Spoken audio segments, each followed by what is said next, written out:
Mesdames et messieurs, bonjour et bienvenue à ce bulletin d'information sur RTC. Et pour démarrer cette édition à Sédhiou, autorités administratives et services techniques de l'État se mobilisent pour la réalisation de la monographie du pôle territoire sud. Ce projet vise à mieux identifier les potentialités économiques de la zone et à structurer le développement du secteur privé. Le point avec Omar Sissé. Réunis en comité régional de développement, les acteurs locaux ont échangé avec une mission du ministère de l'économie, du plan et de la coopération venue présenter la méthodologie de cette étude. Le ministère de l'économie a élaboré la stratégie nationale de développement du secteur privé. Et cette stratégie, dans son axe 1, vise des pôles territoires compétitifs portés par un secteur privé créateur de richesses et de valeur. Maintenant, pour opérationnaliser cette stratégie, nous avons défini une approche qui va nous donner beaucoup plus de garanties pour ne pas échouer dans l'objectif de développer le secteur privé. Portée par le programme d'amélioration de la compétitivité et de l'emploi, cette initiative s'inscrit dans la stratégie nationale de développement du secteur privé alignée sur l'agenda de transformation Sénégal 2050 et la stratégie nationale de développement 2025-2029. Il y a dans la phase de monographie la nécessité de collaborer avec l'ANAT pour la fourniture exhaustive de données. Dans une deuxième phase, la collaboration avec l'ANSD pour une cartographie exhaustive des chaînes de valeur. Dans une troisième phase, l'identification des entreprises identitaires remarquables sur lesquelles, une fois appuyées, peuvent rapidement monter en échelle. Pour les autorités administratives, cette étude représente une opportunité majeure pour mieux orienter les politiques de développement économique dans la région. Car il s'agira à la suite de la réalisation de cette cartographie de dérouler un plan d'action allant dans le sens d'accompagner les entreprises qui seront identifiées et qui devront jouer un rôle très important dans le développement économique et social du pôle territoire. À terme, cette démarche devra permettre d'identifier les filières porteuses du pôle territoire sud et de renforcer le dialogue entre l'État et le secteur privé pour stimuler la croissance économique dans la région de Sédhiou.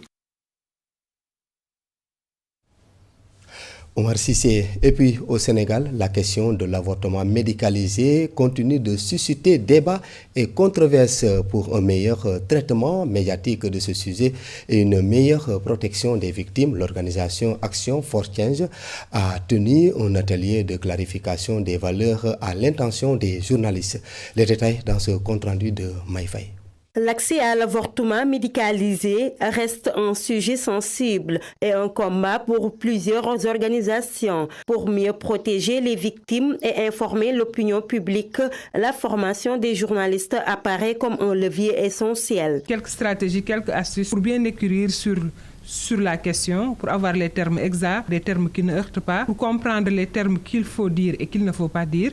Et c'est important que les journalistes soient formés, soient mis à niveau de temps en temps pour leur rafraîchir la mémoire. Ces sessions permettent aux professionnels des médias de mieux traiter ces sujets et d'adopter de bonnes pratiques. Ne pas toujours mettre en avant les victimes, ne pas toujours en faire des faits divers, mais mettre en avant les victimes, parler des victimes, parler de toute l'histoire qui est derrière un viol, de toute l'histoire qui peut être derrière un inceste. Et c'est des histoires de vie qu'il faut raconter pour pouvoir sensibiliser tout un chacun. Dans cette dynamique, l'organisation Action for Change a initié un atelier de clarification des médias avec un double objectif. Pour nous, c'est important quand on voit dans les journaux des points qui tiquent un peu par rapport à l'avortement, surtout dans des contextes où on va te décrire la personne, décrire le lieu d'habitation, certainement le nom de la personne, et n'importe quelle personne qui connaît, peut-être qui vit dans l'espace pourra connaître c'est qui exactement, ce qu'on est venu faire. Aussi voir les discussions qui sont en lien avec l'avortement. L'organisation poursuit également son plaidoyer pour une évolution de la loi au Sénégal. La loi qui protège les victimes de viol ou d'inceste,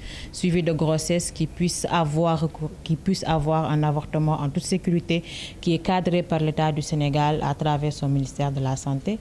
Et on espère avec le temps, nous allons avoir gain de cause avec l'État du Sénégal. À travers cette initiative, les organisateurs espèrent encourager des productions médiatiques plus responsables et plus humaines sur ces questions sensibles. Direction Kaolack, l'usage malveillant des réseaux sociaux est le thème de la deuxième édition de la conférence religieuse annuelle organisée par les femmes de Latmingué. Une occasion pour les autorités locales de plaider en faveur d'un retour aux valeurs ancestrales et cardinales. Elles appellent également l'État à mieux encadrer l'utilisation de ces réseaux. Ousmane Dem nous en dit plus. Comme si c'est un autre monde, les réseaux sociaux semblent perdre leur utilité. Les causes, il a montré que c'est pour chercher à satisfaire cette soif de partage d'informations, de communication, que le monde moderne a fait recours ou a créé le numérique, a créé les réseaux sociaux. De nos jours, nous constatons sur les réseaux sociaux des dérives contraires à nos valeurs de bon voisinage. Quelles conséquences? Des comportements souvent répréhensibles, des comportements déviants, des comportements regrettables. Alors que l'usage de ces réseaux sociaux pouvait être fait, certains d'ailleurs le font, avec une dominante positive. On a une crise de ces valeurs. Il urge donc de revenir à la raison. Et c'est ça a contribué à la situation que nous sommes en train de décrire. Parce que ceux qui le font sont dans des ménages, sont dans des familles. Ça veut dire qu'il faut qu'on fasse un retour à nos valeurs cardinales. Les valeurs cardinales de notre société. Laquelle société? C'est la société sénégalaise. Au-delà de cette recommandation, beaucoup de personnes estiment que l'État doit mieux réguler l'usage des réseaux sociaux.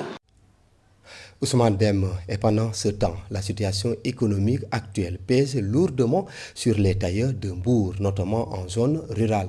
En moins d'une semaine de la fête de Korité, la demande est bien moins soutenue que l'an dernier.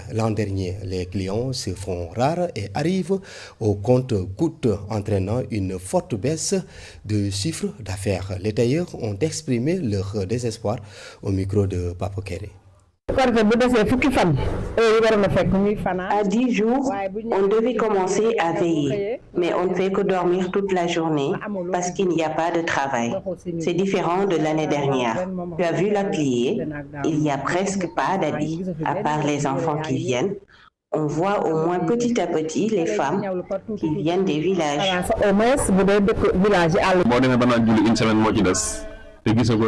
Si, à 10 jours de la Korité, tu n'as pas encore vu tes clients et tu sais que la couture n'est pas une chose simple pour que tu puisses en prendre une quantité.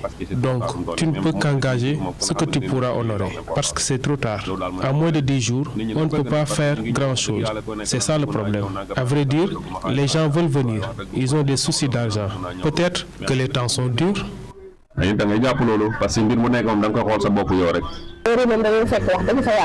L'année dernière, c'était formidable, mais cette année-ci, on n'a rien vu. C'est hier qu'ils ont commencé à venir. Par contre, bon nombre d'entre eux avaient déposé leur tissu, mais n'avaient pas d'argent à donner. Ils commencent à venir, mais ça risque d'être tard, parce que je pense qu'ils avaient des soucis d'argent.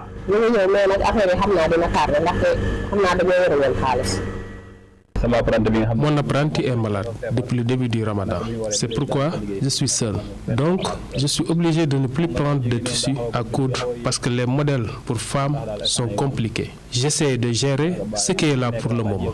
Les clients pour la Korité ne sont pas nombreux, mais la majeure partie, c'est pour les cérémonies juste après la fête. Certains te disent qu'ils vont venir, mais peut-être c'est dur comme pour tout le monde.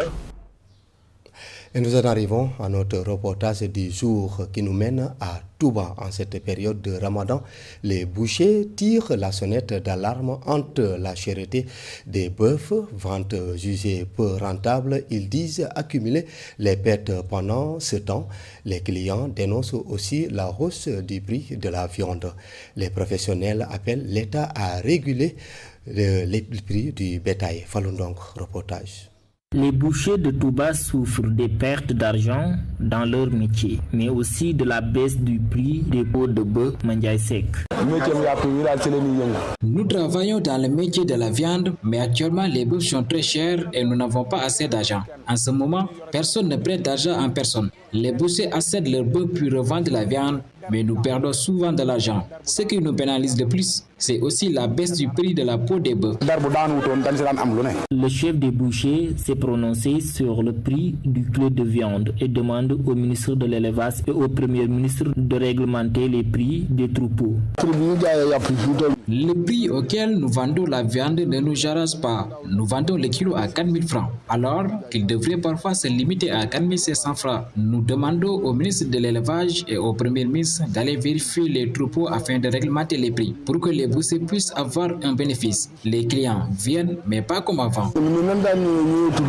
Une cliente affirme que le prix du kilo de viande est cher et souligne également la rareté de la viande sur le marché. La viande est plus chère qu'avant le mois de Ramadan. Parfois, au début, ils réduisaient le prix de la viande. Mais en ce moment, ce n'est pas possible. Certains disent que la viande est chère. Il y a des vendeurs qui proposent le kilo à 4 000 francs CFA et d'autres à 4 500 francs. Chaque année, les bœufs se font rares, notamment à cause des achats importants des baïfals. Malgré la rareté et la cherté des bœufs ainsi que les pertes d'argent, les bouchers restent toujours fidèles à leur métier pour leurs clients. Toutefois, ils demandent l'aide du gouvernement afin que les prix des troupeaux soient réglementés. C'est d'ailleurs ce reportage de Falun Ndongo qui met un terme à ce bulletin d'information sur la première chaîne d'information communautaire du Sénégal. Merci de l'avoir suivi. Restez avec nous, l'information continue sur iracsénégal.sn. Bon week-end.